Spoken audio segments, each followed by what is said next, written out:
বেশ কিছুদিন ধরেই পশ্চিম ইস্যুতে উত্তপ্ত সীমান্ত। প্রতিনিয়ত ভারত থেকে বিভিন্ন সীমান্ত দিয়ে পশ্চিমের চেষ্টা করা হচ্ছে।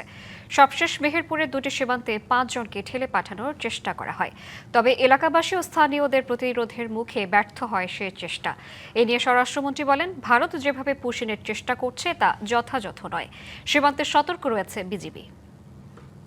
দিনের আলো হোক কিংবা গভীর রাত, সীমান্তে থেমে নেই সতর্ক পাহারা। ওপার থেকে একের পর এক পশ্চিমের চেষ্টায় সীমান্ত জুড়ে জোরদার করা হয়েছে নজরদারি। এরই মধ্যে শুক্রবার ভোরে মেহেরপুরের গাংনী উপজেলার ধলা সীমান্ত দিয়ে আবারও 3 জনকে পশ্চিমের চেষ্টা করে বিএসএফ। এলাকাবাসী জানায়, কাঁটাতারের গেট পার করে 3 জনকে বাংলাদেশের অভিমুখে পাঠানো হয়। পরে বিজিবি ও স্থানীয়দের প্রতিরোধের মুখে তাদের আবারও ফেরত নেওয়া হয়। পাবলিক সহ বাংলাদেশের বিডিআর সহযোগী বিএসএফ এর কাছে দেওয়ার পরে তারা পার্কের নিচে নিয়ে গাড়িকে নিচে নিয়ে গেছে। হালুয়া ভাবে যে জায়গা ভিত্তিক যে লোক পাঠাইছে, এটা তো আমাদের দেশের ভারসাম্য ক্ষতি হয়েছে। এছাড়াও শেওড়াপাড়া ও গাজীপুর সীমান্তের মাঝামাঝি এলাকায় আরও 2 জনকে পুশিনের জন্য রাখা হয়েছিল। স্থানীয়রা তাদের দেখতে পেলে সেখান থেকেও তাদের সরিয়ে নেওয়া হয়। এদিকে রাজধানীতে আন্তর্জাতিক মাদক বিরোধী দিবসের অনুষ্ঠানে যোগ দিয়ে স্বরাষ্ট্রমন্ত্রী সালাউদ্দিন আহমেদ বলেন, একজনকেও পুশিন করতে দেয়া হয়নি। ভারত যেভাবে ঠেলে পাঠানোর চেষ্টা করছে তা যথাযথ নয়।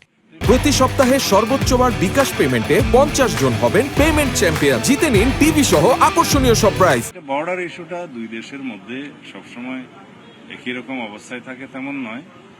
তো যেহেতু পশ্চিমবঙ্গে একটা নির্বাচন হয়েছে, নির্বাচন পরবর্তী যে নতুন স্টেট গভর্নমেন্ট আসীন হয়েছে, তাদের কিছু হয়তো নির্বাচনী এজেন্ডা ছিল, সেই হিসাবে হয়তো তারা এটা প্রদর্শন করতে পারে যে তারা বিদেশি নাগরিক থাকলে করবে, ফেরত পাঠাবে। বাট এই প্রক্রিয়াটা যথাযথ নয়। কোনো বাংলাদেশি সেখানে থাকলে পররাষ্ট্র মন্ত্রণালয়ের মাধ্যমে জানাতে হবে। এরপর তা যাচাই বাছাই করে পদক্ষেপ নেওয়া হবে বলেও জানান মন্ত্রী। আমরা পুশিং ঠেকানোর জন্য সতর্ক আছি। আমাদের বিজিবি খুব প্রশংসনীয় কাজ করছে। লিখনকান্তি ভৌমিক, ডিবিসি নিউজ ডেস্ক।